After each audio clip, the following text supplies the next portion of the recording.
누가 현숙한 여인을 찾아 얻겠느냐? 그의 값은 진주보다 더하니라. 그런 자의 남편의 마음은 그를 믿나니 산업이 필절하지 아니하겠으며, 그런 자는 살아있는 동안에 그의 남편에게 선을 행하고 악을 행하지 아니하느니라. 그는 양털과 삼을 구하여 부지런히 손으로 일하며 상인의 배와 같아서 먼 데서 양식을 가져오며 밤이 새기 전에 일어나서 자기 집안 사람들에게 음식을 나누어 주며 여종들에게 일을 정하여 맡기며 밭을 살펴보고 사며 자기의 손으로 번 것을 가지고 포도원을 일구며 힘있게 허리를 묶으며 자기의 팔을 강하게 하며 자기의 장사가 잘 되는 줄을 깨닫고 밤에 등불을 끄지 아니하며 손으로 손뭉치를 들고 손가락으로 가락을 잡으며 그는 공고한 자에게 손을 펴며 궁핍한 자를 위하여 손을 내밀며 자기 집 사람들은 다 홍색 옷을 입었으므로 눈이 와도 그는 자기 집 사람들을 위하여 염려하지 아니하며 그는 자기를 위하여 아름다운 이불을 지으며 세마포와 자색 옷을 입으며 그의 남편은 그의 땅의 장로들과 함께 성문에 앉으며 사람들의 인정을 받으며 그는 배로 옷을 지어 팔며 띠를 만들어 상인들에게 맡기며 능력과 존귀로 옷을 삼고 후일을 웃으며 입을 열어 지혜를 베풀고 그의 혀로 인애의 법을 말하며 자기의 집안일을 보살피고 게을리 얻은 양식을 먹지 아니하나니 그의 자식들은 일어나 감사하며 그의 남편은 칭찬하기를 덕행 있는 여자가 많으나 그대는 모든 여자보다 뛰어나다 하느니라. 고운 것도 거짓되고 아름다운 것도 헛되나 오직 여호와를 경외하는 여자는 칭찬을 받을 것이라. 다 같이 읽겠습니다. 그의 손의 열매가 그에게로 돌아갈 것이요 그 행할 일로 말미암아 성문에서 칭찬을 받으리라. 아멘. 네, 여러분이 오늘 말씀을 보시면 이 현숙한 여인이 등장을 하는데, 저는 어릴 때 잠언서를 읽으면서 이 현숙한 여인이 누구냐, 저희 어머니는 항상 제가 이제 결혼할 때 정말 이걸 강조하셨어요. 넌 무조건 현숙한 여자랑 결혼을 해야 된다 이러셨는데, 제가 어릴 때 이제 이걸 읽으니까 현숙한 여인이 뭐냐, 뭐 이렇게 생활력이 강한 여자 혹은 집안의 재물을 가져오는 유능한 여자, 뭐 이렇게 생각을 했거든요. 그런데 제가 말씀을 이제 구속사적으로 보면서 현숙한 여인을 쭉 묵상하다 보니까 제가 좀 약간 놀란 게 뭐냐면 이게 복음이에요. 이 현숙한 여인은 복음이에요. 그러면 왜 이 현숙한 여인이 복음 그 자체냐, 한번 우리가 말씀을 묵상을 해보자 이거죠. 자, 일단 오늘 말씀이 어떤 여인을 현숙한 여인이다, 포인트는 여인이 아니에요, 현숙이에요. 그런데 이 현숙한 여인이라고 할 때 채택한 단어가 히브리어 하일이에요. 그런데 이 말의 뜻이 유능하다라는 말은 맞거든요. 그런데 우리가 성경을 읽으면서 가장 조심해야 되고 우리가 성실해야 되는 게 뭐냐면, 우리가 흔히 삶에서 유능하다라고 할 때 현대 사회에서 유능함의 뜻이 뭡니까? 일 잘한다, 효율성이 있는 사람이다, 이 뜻이거든요. 그런데 이거는 현대 사회가 정의하는 유능함이고요, 성경이 어떤 사람을 향해서 너는 참으로 능력이 있어라고 할 때 이것은 다른 의미를 가지는 거예요. 그러면 오늘 본문이 말하는 현숙함, 즉 유능함이 뭐냐라는 거예요. 하나님은 유능함을 뭐라고 정의하십니까? 일단 가장 중요한 게 11절인데요 자, 이렇게 얘기하죠. 이 유능한 여인은 산업이 핍절하지 않게 한다라고 하는데, 여기서 핍절은 결핍을 표현할 때 쓰는 최상급 표현이에요. 그러니까 어떤 가정이 핍절하다라고 하면 이게 뭐냐면 모든 사람을 의미해요.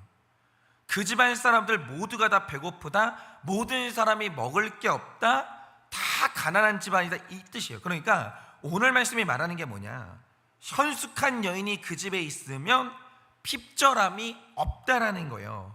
그럼 이 말 뜻이 뭐냐, 모두가 배고픈 게 뒤집어져서 모두가 배부르다, 모든 사람이 먹고 살게 한다, 그 뜻인 거예요. 그러니까 여기서 포인트는 뭐냐면 모두예요. 현숙한 사람 옆에 있으면 모두가 다 배불러요. 모두가 다 소외받지 않아요. 모든 사람이 다 만족해요. 그러니까 이 현숙한 여인은 몇 명에게만 만족을 주는 게 아니라 전부 다 배부르게 만들고 모두를 같이 살게 만드는 거예요. 그런데 이 여기에서 중요한 게 뭐냐면 12절을 보면 현숙한 여인은 살아있는 동안에 그의 남편에게 선을 행하고 악을 행하지 않아요. 그러니까 이런 거죠. 사람은요, 자, 이 배부른 게 포인트가 아니에요. 사람은 악한 방법으로도 얼마든지 집안의 모든 사람을 배부르게 할 수 있어요. 그러니까 지금 이제 마약 수사를 계속하고 있잖아요. 근데 저는 잘 몰랐는데 요즘에 들어오는 마약의 분량이 뭐냐면 4천만 명이 3천만 명이 한꺼번에 투약할 수 있는 마약이 들어온다는 거예요. 그러니까 이런 거죠. 모두가 마약할 수 있어요. 근데 여기서도 모두잖아요. 근데 문제는 뭐냐면 악하거든요. 현숙함이 아닌 거예요. 그러니까 악한 방법으로도 얼마든지 집안의 모든 사람을 배부르게 할 수 있는데 중요한 건 그 방식이 악하면 이게 바로 악한 자의 형통이 돼요. 훗날 하나님의 징계가 임합니다. 처음에는 형통하는 것 같은데 이거는 다 같이 죽는 길이에요. 현숙한 사람은 이런 길을 절대로 가지 않아요. 그런데 성경에 어떤 사람을 향해서 그는 현숙하다라고 할 때 이 두 가지 조건이 뭐냐? 그는 모두를 살려요. 모두를 배부르게 해요. 그런데 이 방식이 거룩해요. 그 방식이 선해요. 다시 말해 하나님이 지지하시는 방식으로 모두를 살리는 게 그게 바로 성경이 말하는 현숙함이라는 거예요. 그게 유능함이에요.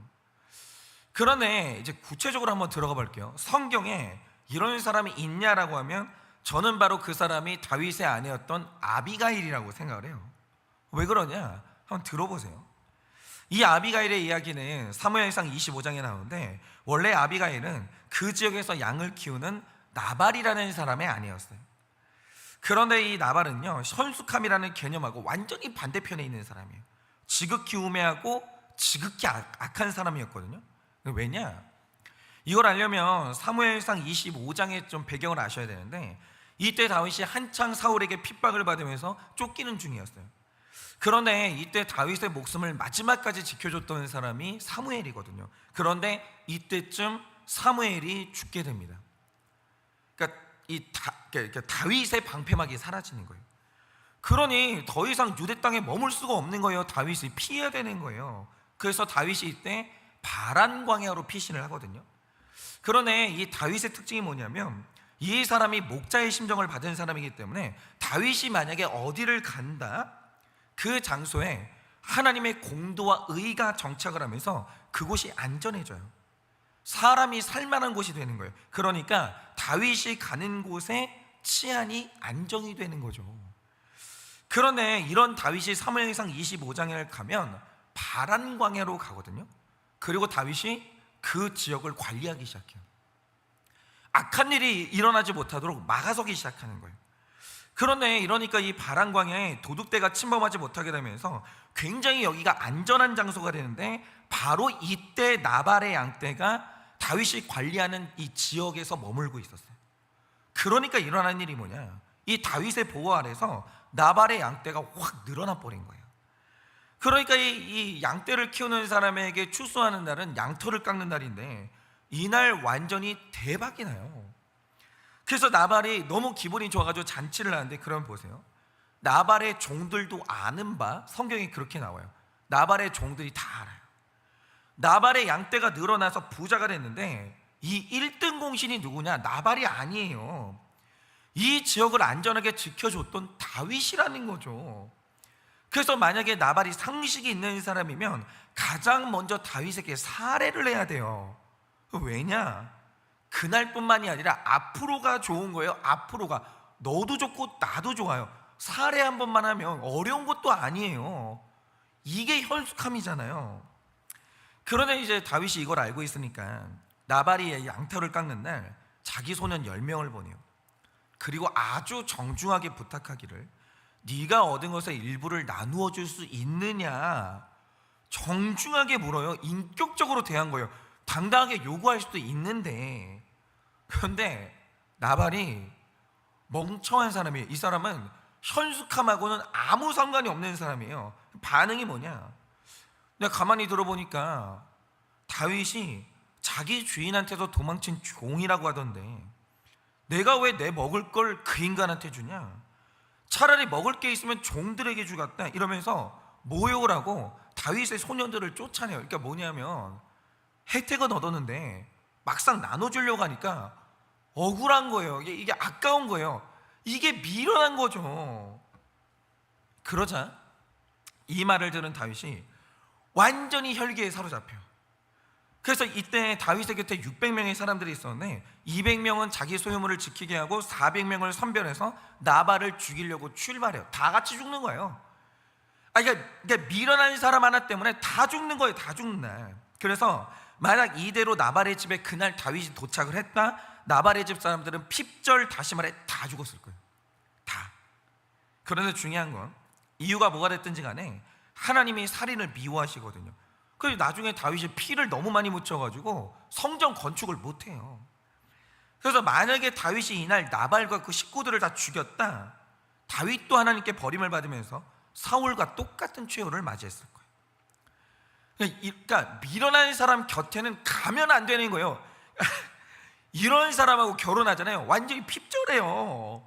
나발이 있는 곳에 다 죽어요. 다. 다윗도 죽고 나발도 죽고 식구도 죽고 다 죽는 거예요. 그런데 바로 이때 나발의 아내 아비가일이 이 소식을 들어요. 그런데 아비가일이 현숙한 여자거든요. 그래서 일단 이 아비가일이 한 일은 뭐냐, 이 모든 소식을 듣고 판단을 해요. 근데 판단이 정확해요. 다윗이 옳고 내 남편이 완전히 잘못했구나. 이거 보통 일이 아닙니다. 왜냐하면 사람들은요, 자기 식구를 분별하는 게 제일 어려워요. 보통 사람들이 이런 경우에 다윗 욕하고 자기 남편 편 드는데 이러면 다 죽는 거예요. 이게 밀어난 여자예요. 그런데 이 아비가일이 정확히 분별을 하는 거예요. 내 남편이 완전히 잘못했구나. 다윗이 화날만 하구나. 그러자 굉장히 빠르게 움직이는데 사무엘상 25장 18절을 보면 정확히 이렇게 기록합니다. 아비가일이 급하게 떡 200덩이와 포도주 2 가죽 부대와 집에서 요리한 양 5마리와 볶은 곡식 5 세아와 건포도 100송이와 무화과 뭉치 200개를 준비해요. 이 정도 양이면요, 사실 다윗이 기대도 안 했던 양이에요. 훨씬 더 많은 양이고 다윗이 이제 대접을 받았다고 느끼기 충분한 양인 거죠. 그런데 이거 던지고 끝나냐? 그렇지 않아요. 일단 이 사실을 나발에게는 알리질 않아요. 왜? 내 남편이 멍청한 걸 알아요. 이거 만약에 하겠다라고 하면 이 음식 아끼려다가 나발이 막을 걸 알거든요. 다 죽는 거예요. 정확해요, 판단들이. 일단 남편에게 알리지 않아요. 그러니까 이 모든 판단이 빠르게 이루어지는데 어느 것 하나 정확하지 않고 지혜롭지 않은 것이 없는 거예요. 그리고 군사를 이끌고 오는 다윗에게 여자 혼자 몸으로 가요. 이것도 전략이에요. 왜냐? 다윗 같은 사람은 연약한 여자를 치지 않아요. 다 전략이에요. 다 전략. 여자 몸으로 혼자 가요. 아무 종도 대동하지 않아요. 혼자 가요. 그리고 다윗을 만나는 순간 자존심을 다 버리고 바짝 엎드려요. 땅에 얼굴을 대요. 성경이 그렇게 기록되어 있어요. 그리고 하는 말이 뭐냐, 일단 호칭을 내 주여 이래요. 그를 높이는 거예요. 연약한 여자가 내 상대방을 높이는 거예요. 이러면 함부로 못 움직여요. 그리고 하는 말이 뭐냐, 이 모든 죄악을 저에게 돌리십시오 이래요. 이러면 다윗이 혈기가 쭉 가라앉아요. 그리고 이 여자가 무슨 말을 하나 이제 듣게 되는 거예요. 그때 아비가일이 결정적인 말 2가지를 해요. 일단 제 남편이 불량합니다 이래요. 완전 자기 남편을 그냥 깎아내리는 거예요. 제 남편이 이거밖에 안 돼요. 너무 죄송해요. 그런데 당신이 이렇게 미련한 사람의 말에 혈기가 차서 피 흘리는 보복을 한다면 당신 또한 여호와께 징계를 받지 않겠습니까? 오늘 하나님이 나를 보내신 것은 당신이 죄짓지 않도록 막으신 것입니다 이러는데, 이 말을 들은 다윗의 반응이 뭐냐, 사무엘상 25장 35절을 보면 이래요. 다윗이 아비가일에게 이르되 오늘 너를 보내어 나를 영접하게 하신 이스라엘의 하나님 여호와를 찬송할지로다 이래요. 다 끝나요. 이 어마어마한 사건이 그냥 한 큐에 다 해결돼요. 그냥 딱 끝나요. 뭐냐, 이날 아비가일이 내 남편 살렸고 집안 사람들 살렸는데 심지어 다윗이 죄짓지 않도록 다윗까지 살리는 거예요. 근데 이게 얼마나 절묘하냐면 그대로 놔두잖아요. 나중에 하나님이 나발을 치세요. 그냥 하나님이 알아서 나발을 제거하신다니까요. 근데 하나님이 움직이기 전에 다윗이 움직였으면 다윗을 하나님이 치시는 거예요. 그런데 아비가일이 이걸 막은 거예요. 그래서 다윗이 손을 내려놨잖아요. 하나님이 나발을 치세요. 다윗은 자신의 공의를 지켜요. 이게 보통 일이 아니잖아요. 다 살려요. 다. 그 지혜를 가지고 다 살려요. 그런데 이 방식이 뭐냐? 빠르고 지혜롭고 사력 있고 정직하고 굉장히 선한 거예요. 어느 것 하나 선하지 않은 게 없는 거예요. 이게 성경이 말하는 현숙함이에요. 현숙함. 그런데 여러분 다시 기억을 해보세요. 오늘 말씀의 교훈이 누구의 교훈이냐? 솔로몬의 어머니 밧세바의 교훈이에요. 그러면 밧세바는 어땠을까요? 제가 앞에서 말씀드린 것처럼 다윗은요, 하나님의 이름으로 말하면 대화가 되는 사람이에요. 이 사람이 사울하고 달라서 설득이 된다니까요. 그래서 그날도 이 다윗이 완전히 이게 죄성에 가득 차서 밧세바를 만났어요. 문제는 뭐냐? 이날 밧세바 안에 현숙함이 없었어. 일이 벌어지는데 내가 여기서 무슨 말을 해야 되고 뭐를 해야 되는지 아무것도 모르는 거예요. 아무것도. 그래서 일어난 일이 뭐냐? 이때 핍절함이 임하게 되는데 모든 사람이 다 죽어요. 일단 내 남편 우리아가 죽고, 그녀의 첫째 아들이 징계의 표징으로 죽고, 그리고 다윗은 1년이나 회개를 못하고 죄책감 가운데 죽음 같은 시간을 보내요. 죽음 같은 시간. 왜 그러냐? 현숙함이 없는 현장에는 다 이래요. 아무것도 아닌 일이 다 죽는 사건이 돼요. 아무것도 아닌데 이게 엄청 큰 사건이 돼요. 그러니까 미련한 사람 옆에는 가는 게 아니에요. 그러니까 저는 다 여자 책임이다 이걸 말씀드리는 게 아니에요. 잘 보세요. 다윗이라는 남자는 광야에서 살 때나 왕국에서 살 때나 미련해요. 100% 죄인이에요. 그런데 이 다윗이요, 현숙한 여자를 만났냐 미련한 여자를 만났냐에 따라서 모두가 살기도 하고 모두가 죽기도 하는 거예요. 완전 달라져요. 다윗의 인생이요, 다른 게 없어요. 현숙한 여자를 만날 때와 미련한 여자를 만날 때 다윗의 인생이 완전히 달라지는 거예요. 그런데 밧세바가 이걸 경험한 거예요. 그래서 이 잠언서를 보니까요, 그녀가 하나님께 일평생 지혜를 구해요. 현숙한 여인이 되게 해달라고 기도를 한 거예요. 현숙한 여인을 어떻게 알아요? 밧세바가 자기가 그걸 구한 거예요. 다른 거 다 필요 없고 현숙한 여자가 되게 해주세요. 하나님, 내 아들이 현숙한 여자 만나게 해주세요. 이걸 구한 거예요. 그리고 어느 날 이 지혜가 밧세바에게 임해요. 그 이유가 뭐냐? 자, 열왕기상 1장을 보시면 이때 다윗이 늙어서 침대에 누워요. 그러니까 이 권력의 공백이 생기면서 왕이 쟁탈전이 벌어지는 거예요. 그런데 이때 가장 빠르게 움직이는 사람이 아도니아였어요. 왜냐? 그가 다윗의 넷째 아들이긴 했지만 그의 앞선 형들 암논, 길르암, 압살롬이 다 죽어요. 그래서 순식간에 이 순간에 이 아도니아가 장자가 돼요. 그리고 심지어 아도니아가 준수했어요. 그래서 다윗이 그러니까 사는 날 동안 때리지를 않아요.